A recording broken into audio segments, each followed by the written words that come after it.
Well, hello folks out there in YouTube land. Got a big show lined up for you. Let's get right on into it.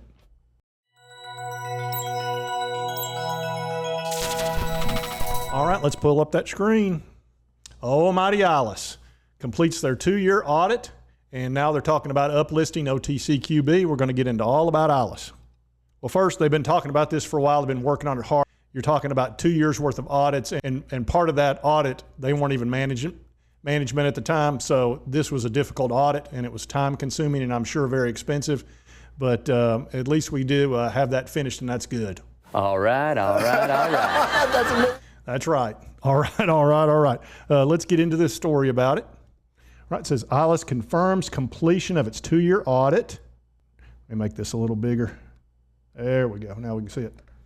Ilus International undergone audits for its 2020 and 21 financials. And remember, they didn't take this thing over till January of 21, so they had to audit 2020, which that had to be difficult. It says with the completion of these audits, Ilus is preparing filings for its Form 10. That'll make it easier for them to get loans, et cetera, from major banks with the SEC. Excited to announce that our 20 and 21 financials are now audited as part of the ongoing commitment towards transparency and accountability. We will be a fully SEC reporting company once the Form 10 statement is filed and effective, says JP Backwell. It says following the effective date of the Form 10, the company will be subject to the reporting requirements of the SEC.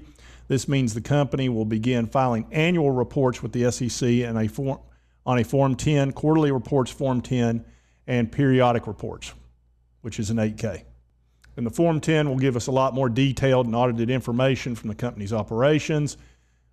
It says the Form 10 effectiveness, which will have automatic effect 60 days after submission to the SEC. The company plans to change its registered name, we know that, to Ilus International, apply to the OTC markets, and uplist to OTCQB. And it says those plans are running concurrently to plans of ERT technology subsidiary to uplist to a major stock exchange such as NASDAQ or New York Stock Exchange. Nick Link says, since taking over from the previous management, we knew it would be an enormous task for Ilus to complete a 2-year audit. And here's where he's talking about considering the audit would include a full year during which we did not manage the business. The audit also covers 5 companies in 21, and therefore it was certainly no small task. It says, regardless, our team has made immense effort to supply our auditors with the required information. Incredibly proud of the progress that we've made. And they're looking forward to completion of our largest acquisition and fulfillment of several important subsidiary milestones. It says now that they've finished that, they'll complete their review of the company's first quarter 2022 financials. The auditors have already reviewed and verified Ilus' second quarter financials, which included we know about that. We'll look at those financials. So that's really good, and that should be something the bears are not going to like, because they've been wearing them out about how long the audit has taken, and I think they can, chill out for a minute. Shut up! And as we know, in the second quarter, they had a huge increase from the same quarter last year, from 2.8 million to 19.6 million, and gross profit of 5.8 million, over 900,000. They didn't have as big a net income as we were hoping for, but I'm sure they had a lot of expenses in the auditing and all of those acquisition costs, travel, et cetera. I mean, non-operating expenses right there's $500,000. So that probably played a role. And as we take a look at the chart, you can see it's pretty much flat. It's sitting down here just above the 6 cents, where there's quite a bit of support. And actually, that's where I bought last time. If it hits 6 again, I'll pick up some more, and I'll be fine with that. I'm pretty comfortable buying down here what I think is pretty close to the bottom. The OTC has really been getting hammered. There's not a whole lot of excitement in the OTCQB, but one day there will be again. And I'm looking for this thing to improve as their net profits improve and their revenues continue to increase with all these acquisitions. All right, so look at our pals, the shorts, 62%. So if you want to know why the stock's not going up, that's because they're shorting the crap out of it.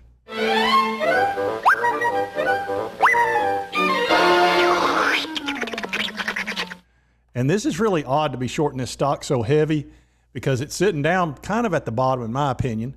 And I just don't see them pushing this thing down much more, even though they're really trying. And realize that puts a lot of selling pressure on the stock when they're shorting it that much. I mean, that just pushes it down, because they take that stock they've rented and they run off and they sell it. So selling pressure will push a stock down. It's just what it does. And of course, they're just trying to make that difference where they sell it here and then buy it back, because they got to buy it back, and then they try to keep that. So they're going to be out there wearing us out, and that's what they do. But this audit will slow them down. They're not going to like it, and they're going to be upset about it. And hopefully when this market turns around, and it will for the penny stocks, look, it goes in cycles. And I feel like as an Ilus shareholder, I'm going to be feeling pretty good about this company long term, hopefully a lot like this.